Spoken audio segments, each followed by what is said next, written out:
ಶಿವಮೊಗ್ಗ ಜಿಲ್ಲೆಯ ಸಾಗರ ತಾಲೂಕಿನ ಆಗುಂಬೆ ಭಾಗದಲ್ಲಿ ನಿರಂತರವಾಗಿ ಸುರಿಯುತ್ತಿರುವ ಧಾರಾಕಾರ ಮಳೆಯಿಂದಾಗಿ ಹಳ್ಳಕೊಳ್ಳಗಳು ಭರ್ತಿಯಾಗಿ ವಿದ್ಯುತ್ ಸಂಪರ್ಕ ಕೂಡ ಕಡಿತಗೊಂಡಿದೆ. ಮಳೆಯ ಅವಾಂತರದಿಂದ ಆಗುಂಬೆಯ ಅರೆಹಳ್ಳಿ ಗ್ರಾಮದ ವಿದ್ಯುತ್ ಕಂಬದಲ್ಲಿ ಸಂಪರ್ಕ ಕಡಿತಗೊಂಡಿದ್ದು, ಇದರಿಂದ ಆಗುಂಬೆ ಭಾಗದ 3 ಪಂಚಾಯಿತಿಗಳಿಗೆ ವಿದ್ಯುತ್ ಸಂಪರ್ಕ ಸಂಪೂರ್ಣವಾಗಿ ಕಡಿತಗೊಂಡಿತ್ತು. ಇದನ್ನು ಮನಗಂಡ ಲೈನ್ಮ್ಯಾನ್ ಸಂತೋಷ್ ಧಾರಾಕಾರ ಮಳೆಯಲ್ಲೂ ತುಂಬಿ ಹರಿಯುತ್ತಿರುವ ನೀರಿಗೆ ಧುಮುಕಿ ವಿದ್ಯುತ್ ಸಂಪರ್ಕ ನೀಡಿದ್ದು, ಇವರ ಈ ಕಾರ್ಯಕ್ಕೆ ಗ್ರಾಮಸ್ಥರು ಹಾಗೂ ಸಾರ್ವಜನಿಕರು ಪ್ರಶಂಸೆ ವ್ಯಕ್ತಪಡಿಸಿದ್ದಾರೆ.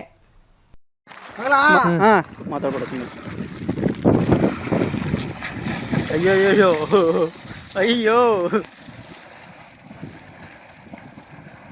ಆ ರೇನ್ ಕೋಟಲ್ಲಿ ನೀರು ತುಂಬ್ಕೊಳ್ಳುತ್ತೀಗ. ಆಳ ಅಷ್ಟೈತ್ ನೋಡು ಸಂತೋ, ನಿತ್ಕೋ ಅಲ್ಲಿ ನಿಂತ್ಕೊಂಡ್ ನೋಡು. ಆಳ ನೋಡಲಿ. ಬೇಡ ಬಿಡಮ್ಮ, ಆಳ ಇಲ್ಲ ಕಣ. ಕಂಬದ ಹತ್ರನೇ ಹೋಗಿ ನಿಂತ್ಕಮ್ಮ. ಆಳ ಎಲ್ಲೈತೆ ಗದ್ದೆ? ಅದು ಗದ್ದೆನೋ ಆಗ್ಲಿ, ಇಲ್ಲಿ ನೋಡು. ಗದ್ದೆ ಆದ್ರೆ ಅವ್ನು ಸ್ವಿಮ್ಮಿಂಗ್ ಮಾಡ್ತಿದ್ನಾ? ಇವನೊಬ್ನು ಅವ್ನು ಸ್ನಾನ ಮಾಡಿಲ್ಲ ಬೆಳಗ್ಗೆ, ಅವ್ನು ಹೊಡಿತಾವ ನೀಜು.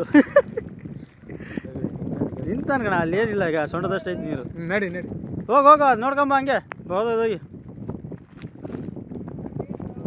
ಕಟ್ಟ ಆಯ್ತಾ? ಯಾವ್ದಕ್ಕೆ ಟಚ್ ಆಗೈತೆ? ಏ 9 ಈ ಕಡೆ ಮಾ, ಆ ಕಡೆ 10.